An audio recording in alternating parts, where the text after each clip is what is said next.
नमस्कार। हिंदी पॉडकास्ट की इस सेवा में आप सबका स्वागत है।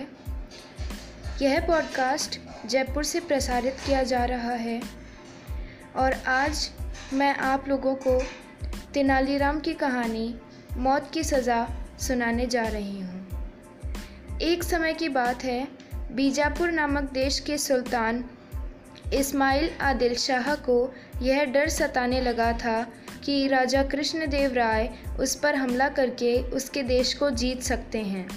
सुल्तान ने कई जगह से सुन रखा था कि राजा कृष्णदेव राय ने अपने साहस और वीरता से कई देशों को जीतकर अपने राज्य में शामिल कर लिया है। और इस बारे में सोचते सोचते सुल्तान के दिमाग में यह ख्याल आया कि अगर उसे अपना देश बचाना है तो राजा कृष्णदेव राय की हत्या करवानी होगी।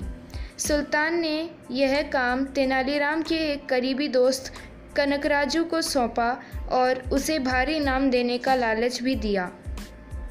इसके बाद कनकराजू राजा के हत्या की योजना बनाकर तेनालीराम से मिलने पहुंच जाता है। तेनालीराम लंबे समय बाद अपने दोस्त को देखकर खुश होता है और उसका अपने घर में अच्छे से स्वागत करता है। तेनालीराम अपने दोस्त कनकराजू की अच्छी तरह से सेवा करता है।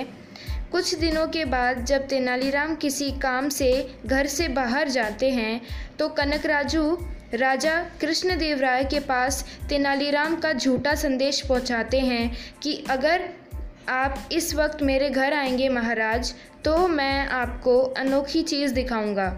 ये चीज़ ऐसी है जिसे आपने कभी देखा नहीं होगा। संदेश पढ़कर राजा तुरंत तेनालीराम के घर पहुंच जाते हैं। घर के अंदर जाते समय राजा कृष्णदेव राय अपने साथ कोई हथियार नहीं लेकर जाते और सिपाहियों को भी बाहर ही रुकने का आदेश दे देते हैं। राजा के घर में घुसते ही कनकराजू उन पर छुरे से वार कर देता है, लेकिन राजा कृष्णदेव राय बड़ी ही चतुराई से कनकराजू के वार को रोक देते हैं और अपने सिपाहियों को आवाज़ लगाते हैं। राजा की आवाज़ सुनते ही अंगरक्षक वहां पहुंच जाते हैं और कनकराजू को पकड़कर उसकी हत्या कर देते हैं। राजा कृष्णदेव का कानून था कि राजा पर जानलेवा हमला करने वाले का जो आश्रय देता है उसे मृत्युदंड की सज़ा सुनाई जाती है।